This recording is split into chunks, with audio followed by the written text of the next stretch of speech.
Olá pessoas, bem-vindos ao curso Monarquia para Leigos. Eu sou Daniele Sanz e hoje nós vamos falar de um tema que é para cutucar feminista. Sabe aquelas mulheres que ficam: sem o feminismo você não conseguiria respirar, porque nós temos o direito da mulher até o oxigênio. Sem o feminismo você não poderia falar, porque de alguma maneira nós feministas ensinamos as mulheres a emitir sons com suas cordas vocais. Sem o feminismo você não poderia fazer nada, porque você não tem força, você não sabe andar, você não sabe falar, você não sabe ouvir, você não sabe fazer nada. Então você precisa do feminismo para te dar todas essas coisas. Então hoje nós vamos começar com minha querida ancestral Jovita Feitosa, uma tia-avó distante. Eu sou da família Alves Feitosa, né? Minha família que começou, o primeiro registro que tem na minha família é da Ilha da Madeira. Eles vêm pro Brasil, ali no Nordeste, se transformam numa família bem grande. Gente, depois eu fui pesquisar a história da minha família, eu descobri site, descobri vídeo, descobri a Jovita. Tô super feliz com isso. Então tava lá. Primeiro, nós temos, né, a biografia da Jovita pelo grandioso José Murilo de Carvalho. Então, quem quiser aí, ó, existe a biografia da Jovita Feitosa, tá bom? Jovita Feitosa nasceu em 8 de março de 1848 em Inhamus, no Ceará, numa casa pobre em Brejo Seco. Em 1860, aos 12 anos, perdeu a mãe por causa de cólera morbus e foi morar com o tio Rogério em Jacóis. Tio Rogério era mestre de música e a Jovita foi lá para aprender essa arte. O desespero público, as narrações tristes e sanguinolentas das devastações, das atrocidades, das pilhagens cometidas pelos invasores paraguaios, fez com que Jovita ficasse extremamente impressionada. E ela foi para Terezinha, capital do Piauí, se alistar. E ela vestiu-se de homem, cortou os cabelos.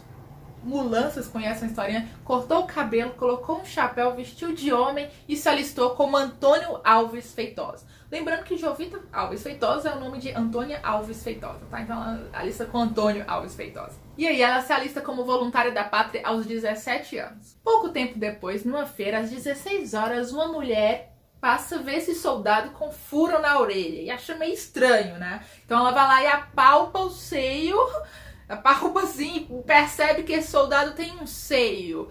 Nesse instante, Jovita é descoberta, aí ela começa a chorar, aí todo mundo começa a gritar, aí a polícia aparece, aí vai um escândalo, né? Porque ela fica: meu Deus, fui descoberta, agora fudeu, eu não vou conseguir ir pra guerra, né? A Jovita fica desesperada.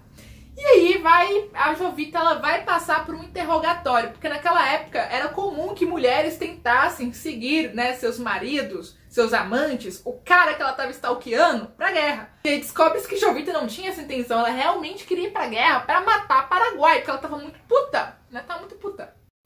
É sobremodo notável que no sexo feminino, onde naturalmente se aninham o medo e o pavor, apareça esta exceção à regra geral, encarando com verdadeiro deno de coragem os rigores de uma guerra. Do interrogatório que se acaba de ver e diversas interpelações que particularmente se tem feito a esta brava jovem, ainda se não pode colidir que outro desígnio, a não ser o nobre fim de pugnar pela defesa da pátria, a tivesse trazido da vila de Jaicós a 70 léguas distante dessa cidade. É um heroísmo a toda prova.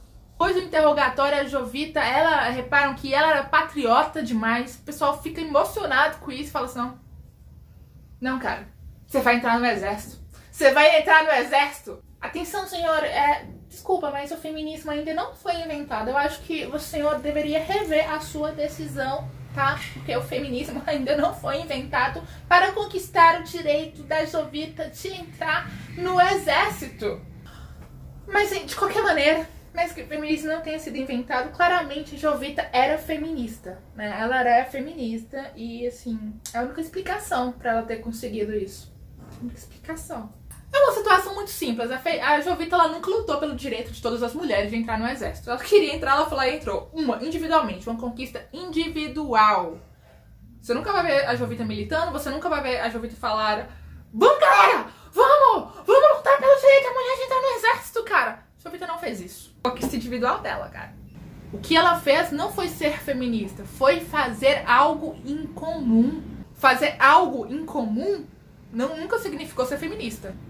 Só isso, só uma diquinha aí. A Jovita, ela vira uma celebridade no Brasil. Poetas escrevem poemas pra Jovita. Em cenas, toda cidade que ela entrava, ela era bem recebida, o prefeito recebia ela, fazia um show, um espetáculo pra ela.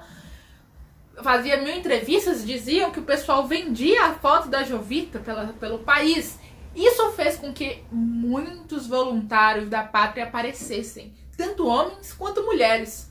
Então, muitos ficaram assim, pô, até uma mulher quer ir pra guerra, você tá fugindo, cara? E o Brasil precisava desses voluntários, porque a gente não tinha um exército grande como o Paraguai, então a gente dependia das pessoas, dos voluntários, e foi isso que aconteceu. A Jovita, ela foi fazendo pipocar voluntários. Inclusive, Maria Anália do Rego Barreto, de 18 anos, lá em Vitória, Pernambuco, foi para uma praça pública fazer um grande discurso sobre a necessidade dos voluntários da pátria. Ela se alista, e com ela se alista mais 28 voluntários da pátria.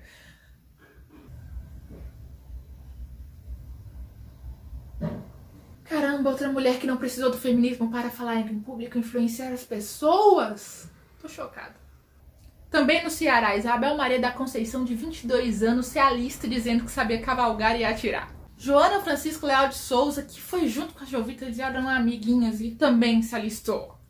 E assim foi indo. Antes do feminismo. Precisou do feminismo pra ficar fazendo barulho? Não. Simplesmente uma mulher queria, foi lá fazer algo em comum. Ela tá pouco se lixando se outra mulher podia ou não. Tava nenhuma intenção de fazer direitos da mulher entrar. Entrou.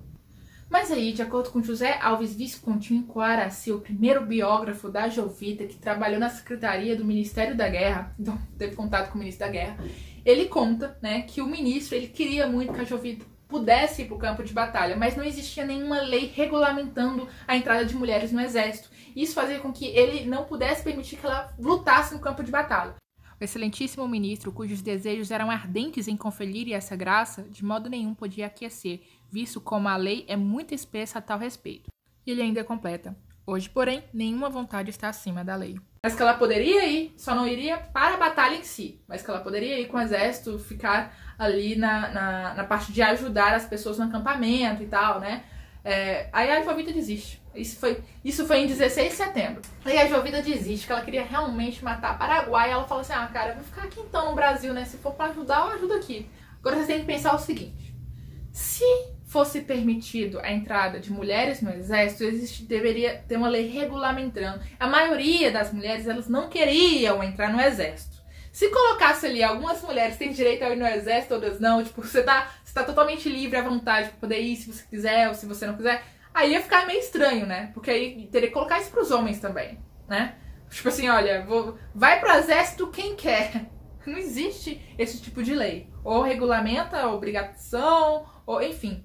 Não tinha isso regulamentado. Então o ministro ele teve que falar com o Jovita que ela não poderia lutar nos campos de batalha. Olha, na entrevista que ela faz pouco tempo depois, ela vai falar assim, olha, no tom apaixonado, entrevistado contando, no tom apaixonado ela solta: o imperador já foi pra guerra. A senhora estima nosso monarca?